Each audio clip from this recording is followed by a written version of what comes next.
What up, guys, and welcome back to Thomas Reacts here on the 360 experience with myself, Thomas Maba. So today I want us to look at the fight between the Democratic Alliance and the EFF. You know that recently the DA, under the leadership of John Steenhuisen, has declared the EFF as enemy number one. Not the African National Congress, not the party that is actually doing a bad job of governing this country, but they have decided that the EFF are our enemy number one. So this statement has sparked a lot of debate in the country.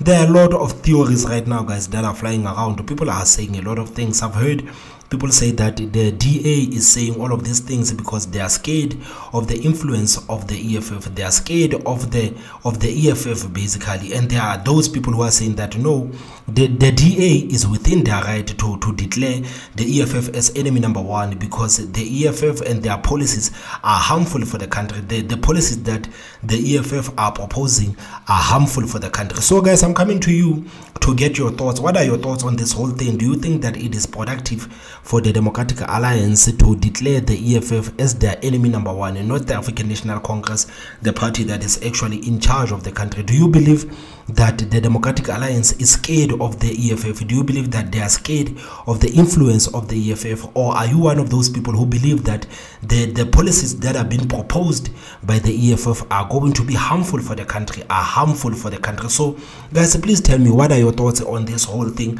I would really appreciate if you could please tell me what are your thoughts on this whole thing. So guys, the Deputy President of the Economic Freedom Fighters, Floyd Shivambu, was speaking with Sizwe Mpofu-Walsh, and on this conversation they were talking about a lot of things, guys. They were talking about ESCOM, they were talking about the ANC Youth League, they were talking about the EFF 10th anniversary. So if you haven't watched this interview, I would really suggest that you watch this interview. It is a very interesting piece of content. But today I want us to focus on the part where the Deputy President was speaking on this thing of the DA declaring the EFF as enemy number one. That is what we should do as opposition parties. But there seems to be a different agenda that is emerging and coordinated by the Oppenhiemers that seeks to isolate the EFF as an enemy force or as a force that must be isolated and not be interacted with. What do you make of that? Because John Steenhuisen says you're enemy number one, not the ANC. And then suddenly this idea of removing the ANC now becomes more difficult because you are now identified as being part of the ANC. So guys, don't you think that the DA is saying that the EFF is their enemy number one? It is the same reason why people right now are accusing the DA of negotiating with the ANC for the coalition or for in 2024. Don't you think that this is part of the reasons why people are saying that the DA is negotiating with African National Congress and they are trying to push out the EFF? Because it makes no sense to me personally. It makes no sense. Why would the DA declare the EFF as their enemy number one when the EFF is not even in governance? The EFF are not running anything right now in the country. The EFF are not in governance. Union building is being governed by the ANC basically. So why would the DA declare the EFF as enemy number one? It is really interesting, guys, to see this thing. Yeah, so do you know the DA is articulating the positions of Brand Test Institute of the Oppenhiemers. And the Oppenhiemers always plan political transitions in South Africa.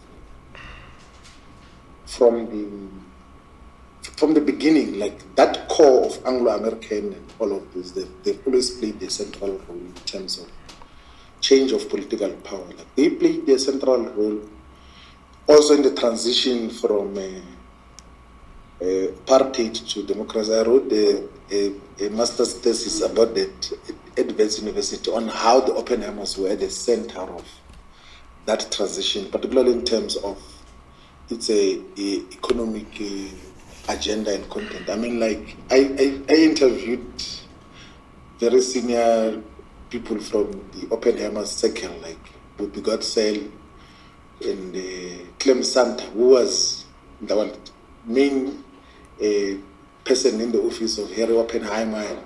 Then they explained that we decided that apartheid must go and then we'll continue to do business as usual.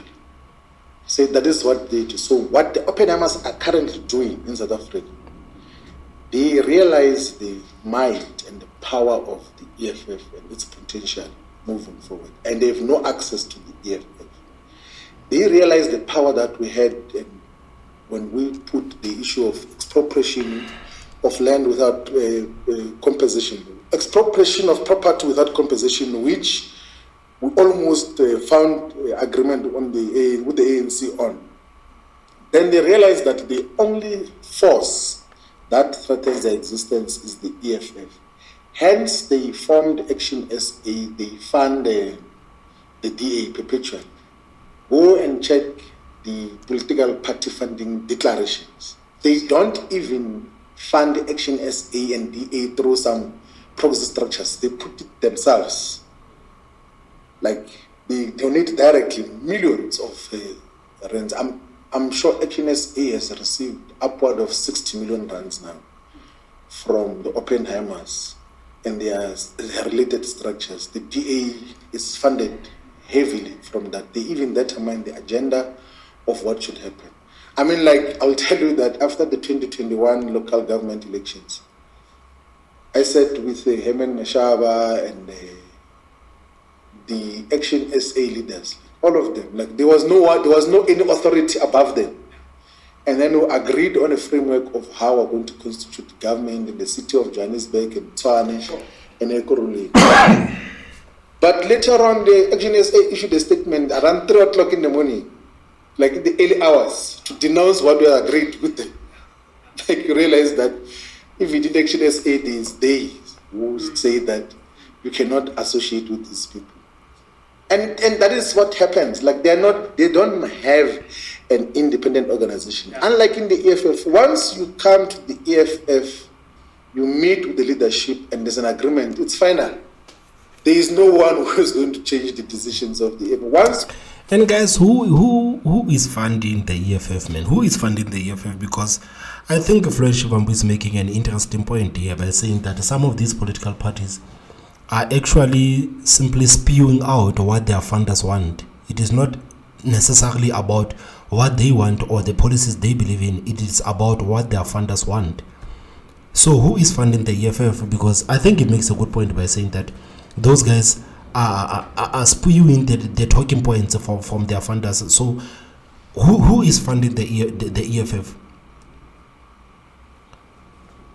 Do you think that maybe the same argument could be made about the EFF? Someone could simply say that, yeah, you are accusing the DA of being funded by the Oppenhiemers. That's why they are after you. So who is funding you? Where are you getting your talking points? Is it fair? So guys, if you know who is funding the EFF, we agree as the collective that this is what we're going to do.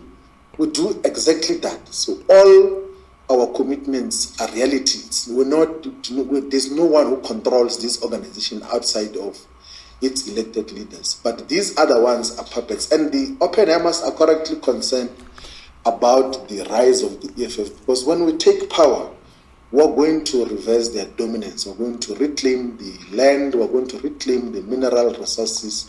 We're going to redistribute South Africa's economy in a way that is going to empower all the people of South Africa, not just a small few of white capitalists who have been in dominance for a very long time. Yes, so we were just talking about the election and...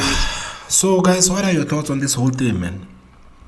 What are your thoughts? Do you believe what Floyd Shivambu is saying? Do you believe that the DA, it is not the fact that the DA wants to declare the EFF as enemy number one, but because the EFF threatens the livelihood of the funders of the DA, that's why the DA is out here saying that the EFF it's their enemy number one. How factual is this statement?